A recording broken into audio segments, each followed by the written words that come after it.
गोवर्धन महाराज तेरे माते मुकुट विराज। એ વસ્તુ યાદ રહે ને તો માણસ ખોટું કરતા બચી શકે છે, પાપ કરતા બચી શકે છે. નગરાજાની કથા દ્વારા દાનનો મહિમા બતાવવામાં આવ્યો. આગળ પૌંડક કાશીરાજ ઉદ્ધારની કથા આવી, દ્વિજ ઉદ્ધારની કથા આવી. નારદજી દ્વારા પ્રભુના ગ્રહસ્થાશ્રમ દર્શનની કથા આવી. નારદજીને થયું કે ઘરના 5 લોકો ભેગા મળીને આનંદ અને સુખથી અને શાંતિથી રહી નથી શકતા, અને પ્રભુનો તો આટલો મોટો પરિવાર, આટલી પત્ની, આટલા બાળકો, પ્રભુનો સંસાર કઈ રીતે ચાલે છે? લાવ જઈને જોવું. જો આપણા સમાજની તકલીફ જ એ છે, બધે ભગવાન છે એવા મોટા મોટા ઉપદેશો આપનારા સંતો, મહાત્માઓ, વિદ્વાનો, એ લોકો ઘરના 5માં ભગવાન નથી જોઈ શકતા. આપણે દૂર દૂર જઈને બધાને મદદ કરવા જઈએ, સત્સંગ કરવા જઈએ, પણ ઘરના 5 પણ ઠાકોરજી વૈષ્ણવ આપ્યા છે એમાં વૈષ્ણવી બુદ્ધિ રાખી નથી શકતા. આજના સમયની સૌથી મોટી જરૂરિયાત પરિવારમાં પ્રેમ બન્યો રહે. તૂટતા પરિવારો સૌથી મોટો પ્રશ્ન છે આપણા સમાજનો. હા, ઠાકોરજી અનુકૂળતા કરીએ પણ બધા પોતપોતાની રીતે આનંદથી રહે, એમાં કોઈ વાંધો નથી, પણ તૂટતો પરિવાર. આજે ઇન્ડિવિડ્યુઆલિટી, મારી લાઈફ છે, મને કોઈ કહી ના શકે, હું મારી રીતે જીવીશ. આ પોતાની રીતે જીવવામાં માણસ એકલો પડી જાય છે. જો સ્વતંત્રતા ભગવાને આપી, પણ કેટલી? એક પગ ઊંચો કરી શકો, ભગવાન કે બીજો કરીને બતાવો, તો એમાં તો પરાધીન જ છીએ આપણે. માણસ સામાજિક પ્રાણી છે, એને સમાજની જરૂર છે. એને રડવા કે હસવા માટે સામે કોઈ બીજો માણસ જોઈએ છે, અને નથી મળતો તો પોતે ડિપ્રેસ થઈ જાય છે. માણસની જરૂર છે માણસને. હું મારી રીતે જીવી લઈશ, મારું જીવન છે. આપણે એકલા નથી હોતા, આપણી સાથે કેટલા લોકોની લાગણીઓ જોડાયેલી હોય છે. યુવાનોમાં અત્યારે વધારે એ વાત ચાલે, પોતાની લાઈફ પોતાની રીતે જીવો, પણ ભૂલી જઈએ મારી માં જે મને મોટો કરવા માટે કેટલી રાતો જાગી છે, કેટલા પ્રેમ સાથે મારી સાથે જોડાયેલી છે. હું દુઃખી થઈશ તો મારા મા બાપ પણ દુઃખી થશે. અને સારો શિક્ષક કોને કહેવાય? જે ભણાવે ને રજા જ આપે. એ ટીચર બધાને સ્કૂલમાં ગમતા હોય. છોકરાઓને કયા સ્કૂલ ટીચર ગમે? કે જે ભણાવે ઓછું, રજા વધારે આપે. પણ ટેકનિકલી જોવા જાઓ તો એ સારો શિક્ષક ન કહેવાય. સારો એ કહેવાય જે ભણાવે. મા બાપ એ જ સારા કહેવાય જે બાળકોની ચિંતા કરતા. યુવાનો અમારી ચિંતા તમારે નહીં કરવાની, અમારી લાઈફ છે, અમે અમારી રીતે જીવી લઈશું. પણ આ વાત ત્યારે ખબર પડશે જ્યારે પોતે મા બાપ બનશે, અને ત્યારે સમજાય છે. પોતાને જ્યારે સંસ્કાર આપવાની વાત આવે ને બાળકોને, ત્યારે બધું યાદ આવે. અને દુનિયામાં એક જ સરખું ચાલે છે. આપણા માતા પિતા આપણને કહેતા હતા, આપણે માતા પિતા બની ત્યારે આપણે એ જ વાત બાળકોને કહેવાના છીએ. એ જ્યારે બનશે ત્યારે એ જ કહેવાના છે. કારણ કે આ લાગણીના સંબંધોથી જોડાયેલા છે. બધાને એકબીજાની ચિંતા છે અને રહેવાની જ છે. એ જ મા બાપ સારા કહેવાય છે, મા બાપ બાળકોની ચિંતા કરે. બાળકોને ન ગમે, ટોકતા હોય, લોકોને બંધન લાગે, પણ આ બંધન નથી, આ મા બાપનો પ્રેમ છે. તમે ભાગ્યશાળી છો કે તમારા ઘરમાં તમને કોઈ ટોકનારું, તમારી કોઈ ચિંતા કરનારું. તમે બહાર ગયા છો તો તમારા માટે ઘરમાં કોઈ જાગનારું છે. એ ઉપકાર ક્યારે ભૂલી ન શકાય મા બાપના. બધા જોડે વ્યવહાર કરી શકાય કે ચૂકતે, આપણો હવે વ્યવહાર ચૂકતે, પણ મા બાપ જોડે ક્યારે વ્યવહાર ચૂકતે નથી થતા. એના તો પ્રેમના કરજામાં હંમેશા ડૂબેલા રહે. એકવાર એક છોકરાને એમ થયું, બા મારે તમારો બધા ઉપકારો ચૂકવી દેવા છે, તમારા ઘણા મારા પર ઉપકાર છે. બાગામથી આવેલો એટલે બાએ કીધું, બેટા એમ કર, આજે તું મારી બાજુમાં સુઈ જા. પલંગ સુઈ ગયો અને આમ ઊંઘ આવવા લાગી, આંખો જ્યાં મીચાવા લાગી, ત્યાં માએ ધીમે લાત મારી એટલે ભડકીને જાગ્યો. શું છે બા? બાંધો સુઈ જા. પાછું ઊંઘ આવવા લાગે અને આંખો ઘેરાડે એટલે પછી લાત મારે, અને પાછો પેલો દીકરો જાગી જાય. આમ કરતા કરતા સવારના 3 વાગી ગયા. અકળાઈ ગયો દીકરો કે આ સુવા જાઉં છું, લાત મારી જગાડી દીધા. સી ખબર શું થયું બાને આજે? અને જ્યાં સવારના 3 વાગ્યા અને હવે તો એવી ઊંઘ જાગી લાગી કે આંખો ખુલે જ નહીં, એટલામાં પાણી લાવી અને દીકરા પર ઢોળી દીધું. અને હવે આનું મગજ ગયું કે આ તમે શું કરો છો બા? હું પ્રેમની વાત કરું છું ને તમારા પ્રેમના ચૂકવાની વાત કરું છું, તમે મારી જોડે આવો વ્યવહાર કરો છો. બેટા એક રાતમાં કંટાળી ગયો? આવી તો ઘણી રાતો કાઢી અને મેં તને મોટો કર્યો છે બેટા. બાના હિસાબો ચૂકતે ક્યારેય ન થાય. તું નાનો હતો ને મને જયારે થાકી આખો દિવસ ઘરનું કામ કરી અને મારી આંખો માંડ વિચારતી હોય ત્યાં તું લાત મારે મારી આંખો ખુલી જાય.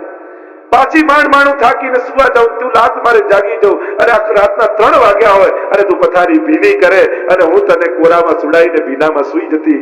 બેટા, માના કરજાઓ ક્યારે ચૂકવાતા નથી. મા બાપના ઉપકારો ક્યારે ન ચૂકવાય. ભૂલો ભલે, બીજું બધું મા બાપ. અહીંયા બેસેલા દરેક યુવાનોને કહીશ, લોકો એમ કે બા બદલાઈ જાય તો સારું, બાપુજી આમ થઈ જાય. એ લોકો વર્ષોથી કેવા સંઘર્ષ કરી ઘડાઈને વડીલ થયા છે ઘરમાં. એમને બદલવાની કોશિશ ન કરો, એ જેવા છે એવા સ્વીકારવાનો પ્રયાસ કરો. બધાને સંબંધો સુધારવા છે, પણ કઈ રીતે? આ જો સ્વભાવ બદલી નાખે ને તો અમને વાંધો જ નથી. પણ દુનિયામાં તમે પોતાની જાતને બદલી નથી શકતા તો મા બાપ કઈ રીતે બદલે? જેવા છે એવા સ્વીકારવાની વૃત્તિ કરો. દુનિયામાં બહાર જઈને વૃદ્ધાશ્રમમાં જાઓ ને ક્યાં જઈને મદદ કરવા જાઓ છો, ત્યાં ક્યારે અપેક્ષા નથી રાખતા કે આ લોકો બદલાય. સારું છે, જવું જ જોઈએ, કરવું જ જોઈએ, પણ ઘરમાં મળેલા વડીલોનો આદર ન કરી શકીએ તો પછી આપણી વૈષ્ણવતા કેવી? એક વૈષ્ણવ છે એવો ભાવ રાખીને પણ એમનો આદર રાખો, માન રાખો, કારણ કે એમના કરજા ચૂકવાતા. એક વાર એક બાળક હતું, એની માં, પણ એની એના માને એક આંખ નહોતી. એટલે પેલું બાળક સ્કૂલે જાય ને માં એની મૂકવા આવે ને એના મમ્મી, એને શરમ આવે. બધા છોકરાઓ કે મજાક કરશે કે તારી મમ્મી આમ છે, એટલે વાતે ટાળે કે મમ્મી તું મૂકવા ના આવીશ, હું એકલો જતો રહીશ. એવું તો પપ્પાને મોકલ, તું ના આવતી. અને એની માને ઘણું ઉમળકો થાય કે હું મારા દીકરાને મૂકવા જાઉં સ્કૂલે. જયારે એના ફ્રેન્ડ સર્કલની પાર્ટી હોય ત્યારે એની માને થાય કે બધાની મમ્મી આવવાની છે તો હું જાઉં, બધાને મળું. પણ આ દીકરો કે જો તું સાથે આવીશ તો હું પાર્ટીમાં નહીં જાઉં, તારે મારી જોડે નહીં આવવાનું, તારે કારણે મારે કાયમ મસ્તક ઝુકાવવાનું થાય, મારે શરમાવાનું થાય છે, તારે ક્યારે મારી જોડે નહીં આવવાનું, કાયમ એનું અપમાન કરે. દીકરો ધીમે ધીમે મોટો થયો, કોલેજમાં ભણી લીધું, પરણાવવાનો સમય થયો, છોકરી જવાનો સમય થયો અને માને કેવું ઉમળકો હોય મારા દીકરાને પરણાવું. જ્યાં તૈયાર થઈ, દીકરાએ કહ્યું માં તું મારી જોડે ના આવીશ, તું આવે છે તો હું નથી જવા, મારે નથી લગ્ન કરવા. તને જોઈને બધા મજાક કરે ને મારે શરમાવાનું થાય અને બધા મને કે તારી માને એક જ આંખ છે. અને પેલી મનમાં કચવાય, એનો જીવ બળે કે એક માં તરીકે મારા દીકરાના સુખ દુઃખમાં હું સાથે હોઉં, એ ઘડી હું જોવા માંગુ છું. અને કોઈ પણ જીવનની ઘટનામાં દીકરો આવવાના, દીકરાને બાળકનો જન્મ થયો, માને એટલો હરખ, પૌત્રાનું મુખ જોવાનું કેટલું ઉમળકો હોય. બધાને બોલાવેલા, દીકરાએ ફોન કરીને કહ્યું મમ્મી જો તું આવી તો અમે આ પ્રસંગ કેન્સલ કરીએ છીએ, તારે અમારા પ્રસંગમાં હાજરી નથી આપવાની. આજે તારે કારણે મારા દીકરાને શરમાવાનું થશે, બધા મજાક કરશે, તારા બા આવા છે. અને એની બાને એકલા બેઠા આંસુ સારે. મારા ઘર જીવનની ઘટના, મારે પૌત્રો થયો હોય અને મને મળવાનો અને જોવાનું મુખ જોવાની કેટલી ઉમંગ હોય. અને દીકરો કે ના મને શરમ લાગે, બધા મારી મજાક કરે છે, તારી માને એક આંખ છે. વર્ષો વીત્યા, છેલ્લી ઘડી આવી, બેટાને ફોન કર્યો, દીકરા છેલ્લી ઘડી છે, તું પહોંચીશ મારા ઘર સુધી, ત્યાં સુધી કદાચ હું જીવતી નહીં હોઉં, પણ તારા માટે એક પત્ર લખીને જાઉં છું. દીકરો ઉતાવળે કાર લઈને નીકળ્યો, જ્યાં એના માં રહેતા હતા. આવ્યો, માં ગુજરી ગઈ હતી. એક ચિઠ્ઠી મૂકીને ગઈ. ચિઠ્ઠી ખોલી દીકરાનું હૃદય ભરાઈ આવ્યું. ચિઠ્ઠીમાં લખ્યું હતું, બેટા નાનપણમાં સ્કૂલે જતા તું શરમાતો કે તારી માને એક આંખ છે. જયારે છોકરી જોવાનો સમય થયો પરણાવવા માટે, ત્યારે તે મને આવવા ના દીધી, લગ્નમાં આવવા ના દીધી. તારી માને એક આંખ છે, તારે શરમાવાનું થાય. કેટલા જીવનના પ્રસંગો ગયા, તે મને હાજરી ના આપવા દીધી. પણ આજે હું તને વાત કહું છું કે જયારે તું 1 વર્ષનો હતો, ચાલતો હતો અને તારી આંખમાં કંઈક વાગી ગયેલું, ત્યારે તને મેં મારી આંખ ડોનેટ કરેલી અને તું મારી આંખે દુનિયાને જોતો હતો. અને એ વાત મેં છુપાવી રાખી, કારણ કે જો મેં તને કીધી હોત તો તું જીવનને માણી ન શક્યો હોત, મારો ઉપકાર નીચે દબાઈ જાત. પણ આજે જતા જતા તને યાદ અપાવું છું. સંસાર બગાડીને ભગવાન ક્યાં મળવાનું? જે છે ભગવાને જે સંબંધો આપ્યા છે જીવી લો ને. ક્યાં વધારે રહેવાનું છે? 25 વર્ષ 50 વર્ષ, આ એક ટૂંકું જીવન ક્યાં પૂરું થઈ જાય? અને આવા મળેલા સ્વજનો, ભાઈઓ મળ્યા, પિતા મળ્યા, માં મળી, બાળકો મળ્યા, મિત્રો મળ્યા, અને આટલા નાનકડા ટૂંકા જીવનમાં આપણે ક્યાં બધા જોડે બગાડીને ભાર લઈને જીવીએ છીએ? આજ કથા આપ લોકો સાંભળી રહ્યા છો, કોશિશ કરો કે આજે બધા ભાર મૂકી દો. નક્કી કરો, મારી અનુકૂળ બધા થવાના નથી, એ આવું જ છે, પણ મારે એને સ્વીકારવું છે. વૃત્તિ આવી રાખો, સ્વીકારવાની વૃત્તિ સાથે જીવો. મારે આને અપનાવવો છે, મારો છે. ભગવાને જેમ કોઈ તમે મંદિરમાં જાઓ ને કોઈ પ્રસાદ હાથમાં મૂકી જાય તો એ મળેલો પ્રસાદ માથે જ ચડાવી લેવાનો. એમાં કઈ ચોઈસ ના કરો, મારે મને આ આપો, મને મોનતાળ આપો, મને મઠડી આપો, પછી એ જમ્યા કહેવાય, પ્રસાદ ન કહેવાય. એમ ઠાકોરજીએ જે 5 જણા મૂકી દીધા તમારા ઘરમાં, એ ભગવાનનો આપેલો પ્રસાદ છે. હવે જે મળ્યા એ મળ્યા, જેવા સ્વજનો મળે, મારે આમને નિભાવવા છે, મારે આમને સ્વીકારવા છે, મારા છે આ લોકો.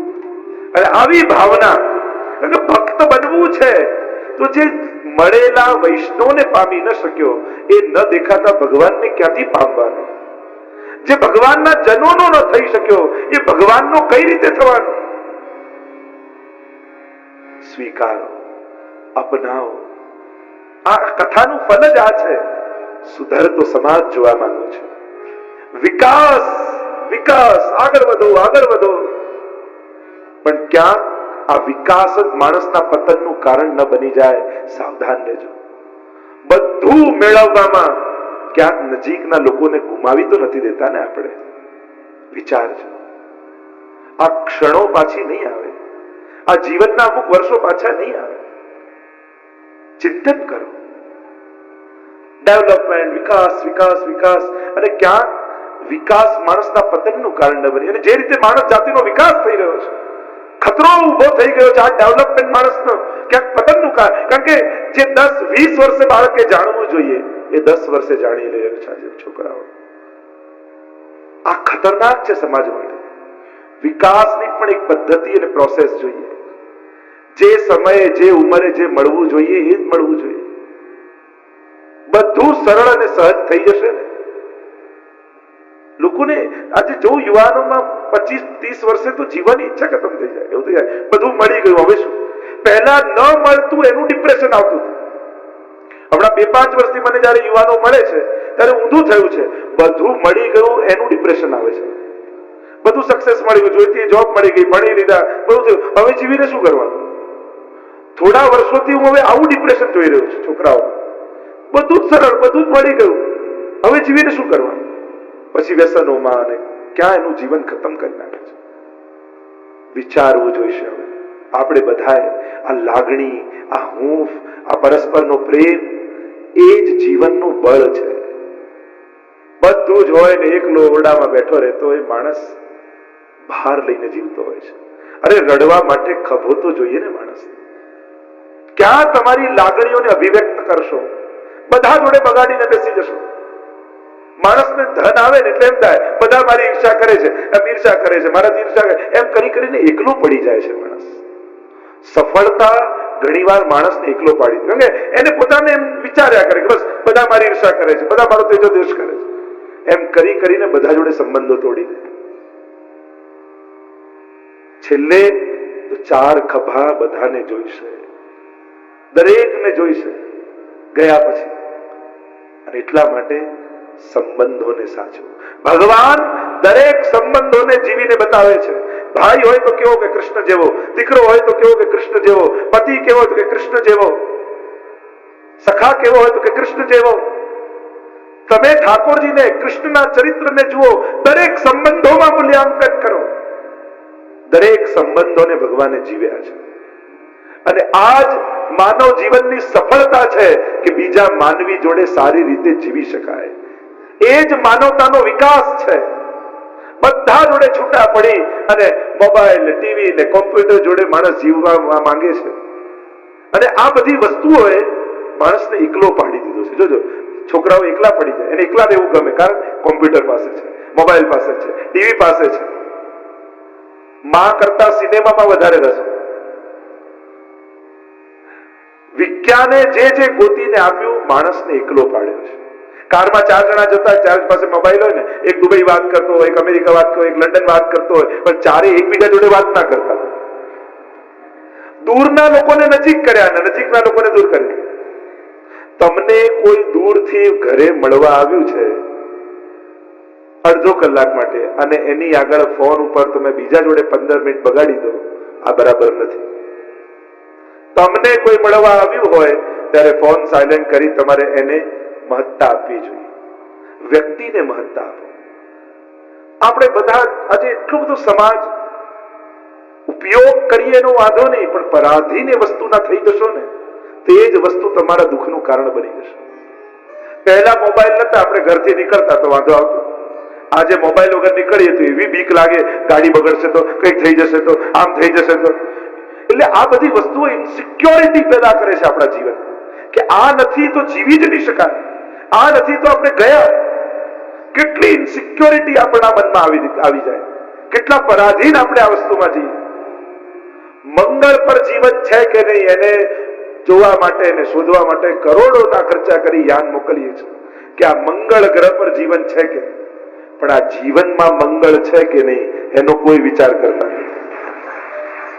આ જીવનમાં મંગળ કેમ પ્રગટે એનો પ્રયાસ આ કથા કરે છે. કથા હું કેવળ ભગવાન જોડે તમને જોડવા માટે નથી કરતો, આ માણસો જોડે પણ જોડાઈએ, આ સંબંધોમાં જોડાઈએ. આ હૂંફ, પ્રેમ, લાગણીઓ, આ જ માનવ જાતિનું બળ છે. સામાજિક પ્રાણી છે માણસ. કેવલ ભૌતિકવાદમાં પડી એકલા ન પડી જતા. મને બીક એની છે કે આજે સૌથી મોટો ભય છે, યુવાનો એકલા રહેવામાં પોતાને સુખ માણે છે, એને એકલા રહેવું ગમે છે. એકલો પડી ગયો છે આજનો યુવાન આ સાધનો